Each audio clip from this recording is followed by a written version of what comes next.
Hi there, I'm Barry Baumgardner, founder of Sage Event Management. And today I want to talk to you about some myths in the event industry, and more importantly, myths that lead to big mistakes that a lot of event hosts make.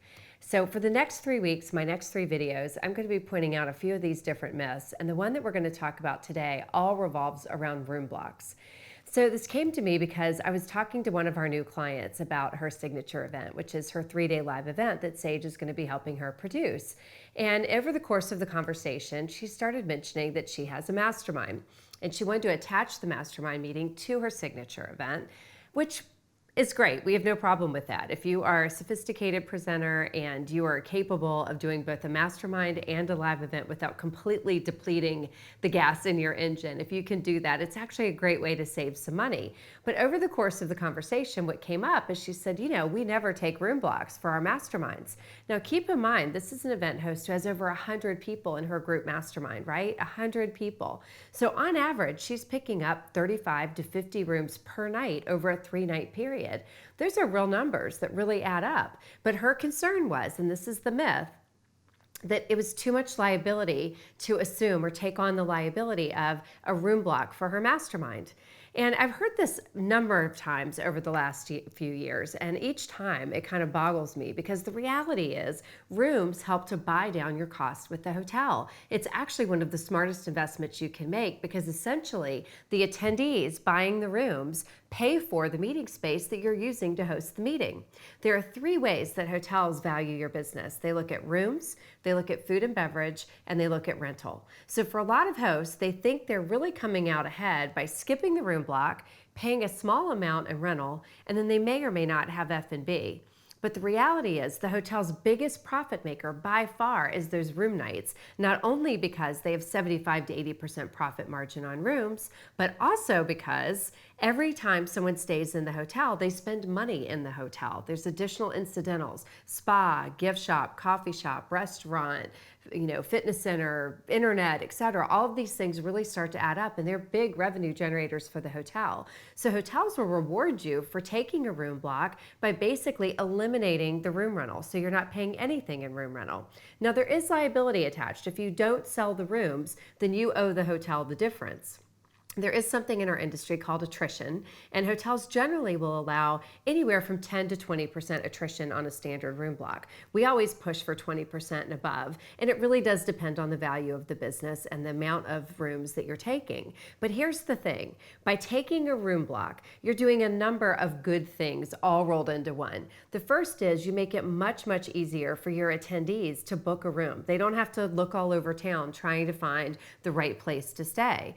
Second, the hotel is going to give you a discount on the rooms that's under what we call rack rate, or what you would find on the internet, whatever their quoted rate is on the internet or on their online or phone-in reservation system. So you're going to get what we call a group discount, meaning your attendees pay less. So now it's easier for them to book a room. They're paying less for the room.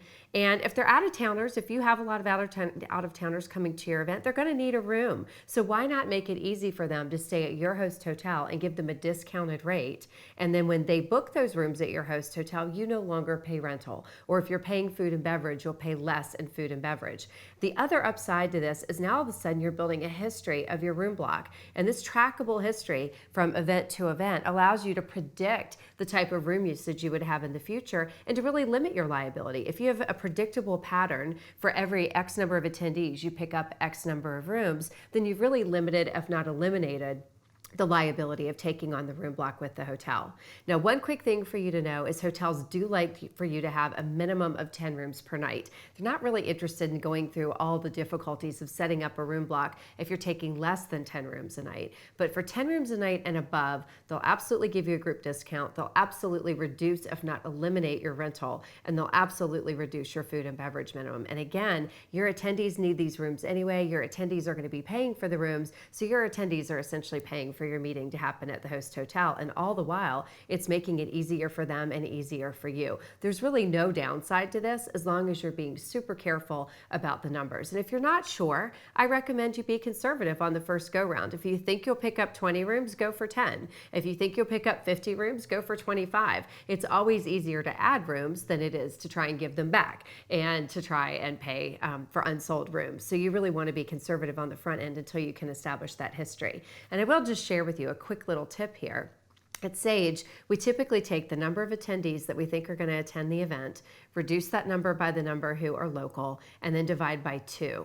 And that tends to be a pretty good estimate, a pretty good conservative estimate. So let's do the math. You have 100 people, 20 are local, so that brings you down to 80. 80 divided by 2 is 40. Your rooms per night would be 40. And this is even safer for you because you have 10 to 20% attrition, meaning you can drop 10 to 20% of those rooms per night. Now that's going to be 4 to 8 rooms per night. So you've really got liability of 32 room nights for a meeting of 100 people. So that's some quick, easy math that can help you if you're trying to figure this out for the first time. And if you want to check out similar videos to this, I want you to go to our video blog, blog.poweredbysage.com. And you'll see videos like this one, including the videos we're about to post over the next 2 weeks. They're going to share 2 other myths that we see that cost you real money, make it more difficult for you to hold an event, and make it harder on your attendees. So stay tuned for those. So bottom line, quick recap is if you're going to be hosting a meeting where you need 10 or more room nights per night, you do want to take a room block, you do want to be conservative, and you do want to work with the hotel to get value for those rooms. You want a discounted room rate. You want an easy link for attendees to book their room to make it quick and easy for them. And you want the ability to drop 10 to 20% of those rooms with no liability.